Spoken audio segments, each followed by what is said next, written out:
Pois eu lhes digo que se a justiça de vocês não for muito superior à dos fariseus e mestres da lei, de modo algum entrarão no reino dos céus.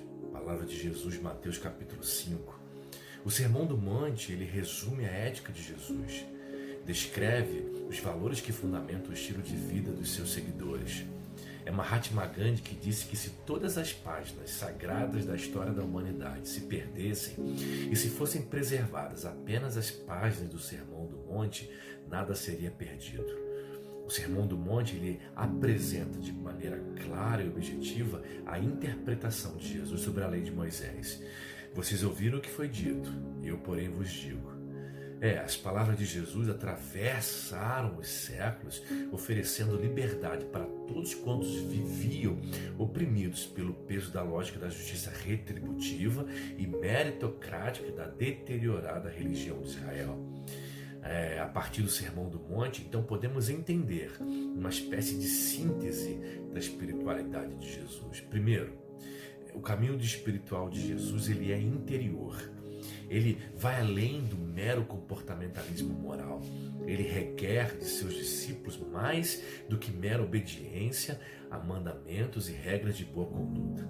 Ele, quando interpreta o mandamento não matarás, Jesus acessa o mais profundo da intimidade dos seus discípulos.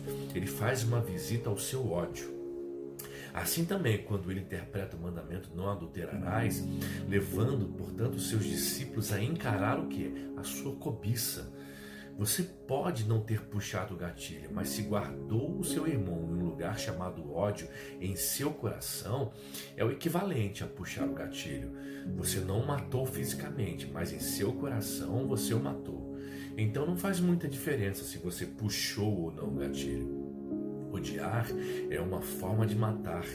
A expressão, portanto, para mim você morreu, sim, implica quebra de mandamento. Também a respeito do adultério, Jesus não se contenta com o que está na superfície dos relacionamentos. Ele argumenta que o olhar com desejo impuro é também uma forma de adultério. O adultério pode não se consumar de fato, mas pode acontecer também na alma. Pode acontecer num castelo de fantasias, inclusive sexuais, construído na psique humana. Jesus, ele não condena a apreciação da beleza, também não recrimina o desejo. A contemplação do belo e a experiência de desejar são evidências de saúde. Preocupante é a perda do desejo e a insensibilidade diante da beleza. Adultério na alma está para além do desejo, consiste na transferência do afeto para alguém que ocupa apenas a nossa imaginação. Adulterar na alma é substituir a relação com uma pessoa concreta por uma relação fantasiosa na psique. O adultério na alma, portanto, é o romance no mundo virtual da mente. E paradoxalmente, o adultério na alma ele é unilateral. É quando o mundo interior daquele que comete o adultério fica subjugado à dominação de uma fantasia. Eu entendo que, mais do que a dinâmica do olhar, apreciar e desejar, o adultério que Jesus condena é a escravidão psicoemocional e espiritual a um objeto de desejo ilegítimo, uma forma sutil de traição. A espiritualidade de Jesus também é interior.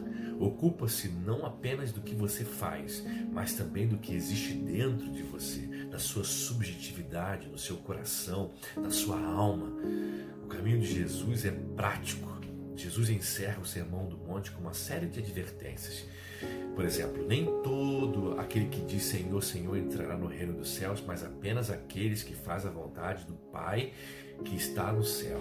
A espiritualidade de Jesus é uma espiritualidade de engajamento. Essa é uma das diferenças entre o caminho grego da filosofia nas categorias do platonismo e a tradição espiritual do que judaica que Jesus bem conhecia. Jesus ele era judeu, ele foi educado segundo a lei e os profetas, cresceu no caminho da encarnação ética. Enquanto os gregos, por um lado, contemplavam e discutiam a natureza do ser, os profetas hebreus discutiam os direitos dos órfãos, das viúvas e dos estrangeiros. Discutiam a ética da dinâmica na existência humana, no chão da vida. Por isso, a espiritualidade de Jesus não se ocupa apenas da interioridade e da subjetividade motivacional. É também uma espiritualidade prática, mas além de interior e prático, o caminho espiritual de Jesus também é relacional. Trata-se da espiritualidade do amor. Os antigos ensinaram a amar os amigos e odiar os inimigos. Mas Jesus diz que nós devemos ser perfeitos, como o perfeito é o nosso Pai Celestial, que faz raiar o sol sobre maus e bons e derrama chuva sobre justos e injustos. A perfeição que Jesus exige dos seus discípulos não é moral. Jamais alcançaríamos o padrão impecável de santidade de Deus. O que Jesus deseja é a busca de uma vida íntegra nas relações. Devemos ser perfeitos no amor, amar sem discriminação, amar tanto os justos quanto os injustos, tanto os bons quanto os maus. É Levinas que desenvolve o conceito de que a ética nos interpela desde a face do nosso próximo. O amor, portanto, pressupõe a existência de outro a quem respeitamos e a quem reconhecemos o direito. Por isso não podemos matar os outros nem de fato e nem de alma.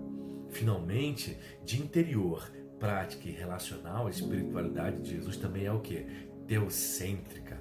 Ela não gira ao redor do homem, ela gira ao redor de Deus. Embora o mundo em indissolúvel e inevitável relação com tudo e todos ao nosso redor, na dimensão última, estamos de fato na presença de Deus. Nossa vida é um espetáculo para o público composto por apenas uma pessoa, Deus, nosso Pai Celestial. As recomendações de Jesus a respeito das chamadas obras de justiça ou práticas piedosas nos convocam a absoluta discrição. Quando vocês forem fazer as suas orações, dar esmolas ou dedicar um dia de jejum, preste atenção apenas em Deus. Não queira impressionar os outros. Não faça orações públicas usando palavras rebuscadas. Não deixe sequer que a sua mão esquerda saiba a caridade que a mão direita faz e não conte para os outros a intimidade das suas conversas com Deus. Aqueles que vivem para agradar os outros esperam ser recompensados por seus méritos. Cedo ou tarde, acabam se perdendo em comportamentos morais, falsos e também hipócritas. Acabam desenvolvendo uma vida dupla, uma no mundo privado e outra na arena pública. Aos poucos vão perdendo a sensibilidade moral e passam a transgredir, sem culpa, desde que ninguém esteja vendo ou ninguém descubra o que está acontecendo por debaixo dos panos. Aqueles que vivem para agradar ao público de um cultivam, portanto, a integridade desde a alma, e essa mesma inteireza de coração transborda na prática da piedade, especialmente nos relacionamentos pessoais do dia a dia. A espiritualidade de Jesus é interior, é prática, é relacional, é teocêntrica. Jesus exige dos seus discípulos uma justiça muito maior do que a dos escribas e fariseus, mais do que mero comportamento moral, que pode ser falso, pragmático e egoisticamente interesseiro. Jesus convida seus discípulos, a seus seguidores, sabe a quê? A prática da perfeição